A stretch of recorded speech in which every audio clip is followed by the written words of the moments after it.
laakiin janiskaas lama siin. tusaale ahaan nin ka mida dadkii inay tartabaan rabeen ayaa wuxuu igala soo hadlay Addis Ababa oo markii dambena runtii Muqdisho tegay oo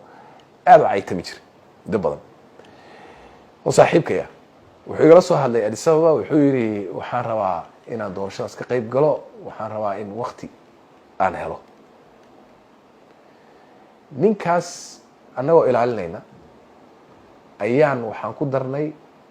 xilligii muddadii waxaan ku darnay 4 bil waa la hadlay waxaan ku yiri maxaa kugu filan wuxuu yiri 2 beri oo filanta oo ku imaan karaa 4 beri baan ku darnay wallahi waxaan ku yiri 4 beri baan ku darnay imow waayahay buu yiri 4tii beri maalintii ugu dambeysay markay tahay waa diiwaangelintii oo maalintii Jumcaha markay ahayd ayaa wuxuu iga soo hadlay Nairobi wuxuu yiri maanta aniga waxaan 4tii beri maanta ku egtay 4 beri waa lagu daray maanta ina ku egtay saasa okay waa tagay halkan uu yimid haddana xamar buu tagay wuu yimid halkan uu imaaday habeen buu halkan joogay hotel buu seexday habeenkiiba wuxuu qoray qoraal uu leeyahay meesha waxba kama jiro waa meel lagu kantaysay waa leen aan la ogolayn waa meel doorasho laga qayb galay waa dar inta laga tuuray kadibna subaxdii dambana waa baxay xamar buu tagay muddooyin dhan baa ay tamay marka waxaan ka wadaa annagu waxaan raacaynay habraacyo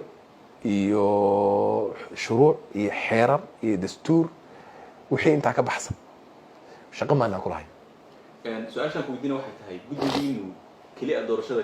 madaxweynaha Jubbaland muuse mas-uulka ahay oo doorashada dowladaha hoose ee Jubbaland ayuu sida mas-uulka ah afmadow mooye intii aad hadda guddigiinu jiray meel kale oo dowladda Jubbaland ay doorashada dowladaha hoose ka dhacday ma jirto maxaad uga gaabiseen arrinta iyada maxaa caqabado in hortaagan inaad taa kulisaan horta anagu doorashooyinkan iyo xuduudaha ayaan mas'uul ka nahay arrinta abaabulkeeda iyo go'aanka gaarista doorashada waxaa iska leedahay state-ka iska leh anagu farsamaan ka shaqaynaa marka la yiraahdo waxaan rabnaa xilligaas degmo hebel inaan ka qabano ayaan anagu diyaar u nahay inaan qabano saan afmadow uga soo qabanay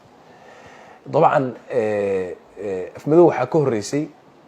qorshuhu ahaa in aan beled xawag soo samayno maxaan ku dhahaa Garbaharey laakiin Garbaharey waxaa mushkilad noqotay waa la wareegay oo waxa way meel aan la tagi karin oo Jubbaland ayna ka shaqayn karin ayay noqotay saadarteed baanu degmadii ku xigtay oo afmadow ahayd ayaanu qaadanay hadeertan haday la tagi karo maxaan ku dhahaa meesha la yiraahdo Garbaharey waxay la tahay anigu hadda guddigii ma ihi oo dabcan guddigii waan ka resign garay laakiin guddigu way joogaan haddii ay noqoto maxaan ku dhahaa meel la tagi karo waxaa u qorshaysan inay ka sameeyaan ayaa u qorshaysan ta dambe kadibna beled xaawo kadibna sidaas ay ku socoto degmooyinka oo dhan way bilaabatay actually oo mashruucan dib u dhacay way bilaabatay afmadow baa ugu horeysay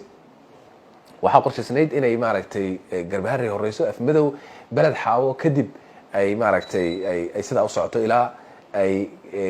Kismaayo xatal in laga qabto marka way qorshaysan tahay waa qorshe u baahan waqti u baahan laakiin sida kale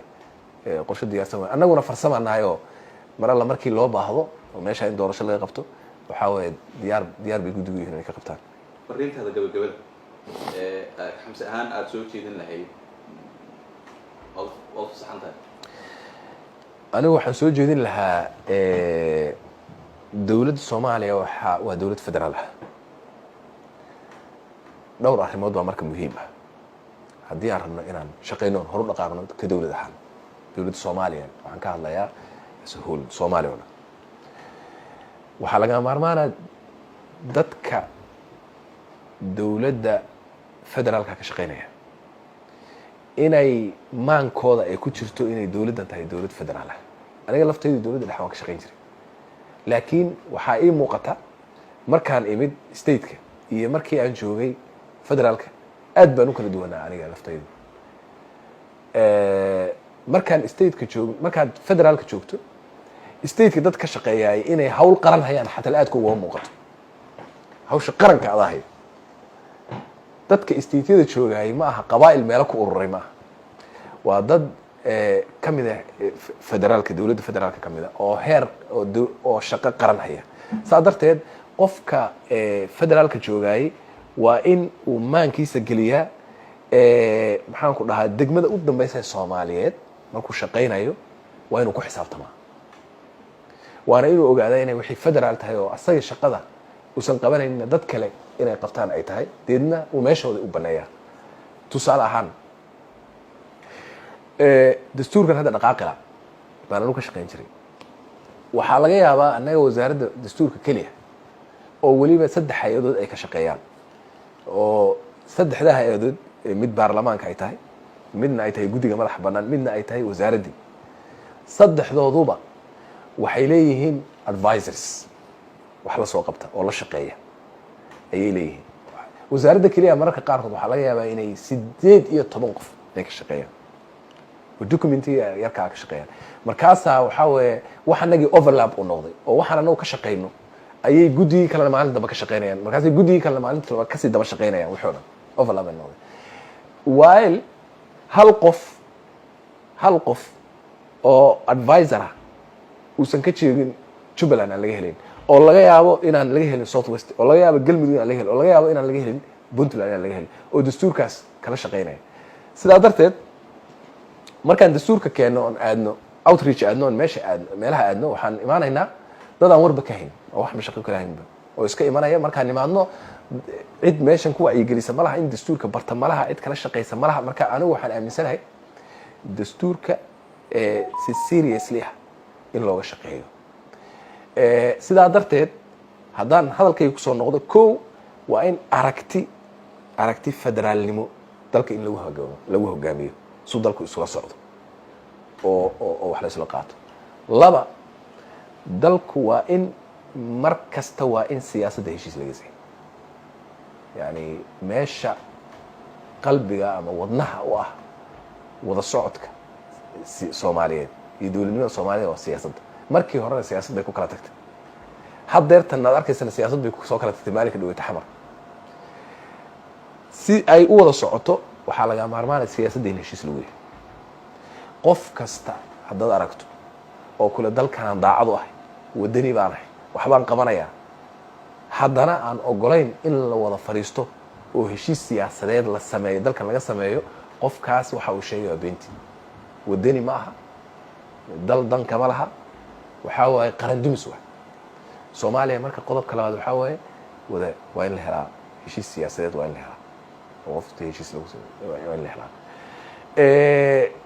qodobka saddexaad ee muhiimka waxay tahay oo runtii laga maarmaanka waxay tahay war dastuurka yarka aan haysano iyo xeerarkaan haysano aan ixtiraamno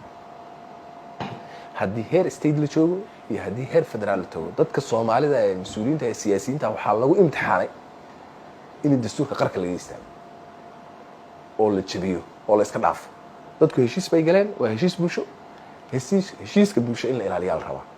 si loo ilaaliyo oo haddii meelaha qaarkood waa kaan sheegaynay dastuurkeenu meelaha qaarkood dib u eegisku yaa ku socota u baahan yahay haddii meesha wax laga waayo intii la isu imaado heshiis kale laga waayo ilaa heshiis qoran way kane heshiis kale oo qornayn xataa ha laga gaaro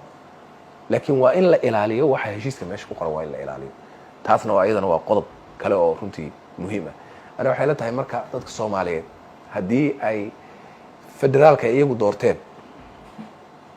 haddii ay ixtiraamaan dastuurkooda ay ixtiraamaan wadajirka siyaasadeed iyo midnimada siyaasadeed la ixtiraamo waddankan wuu wada soconaya wuuna dhaqaaqaya haddii intaas waxaa waaye ay maxaan ku dhahaa wax la yeelo ama intaas lagu socon waayo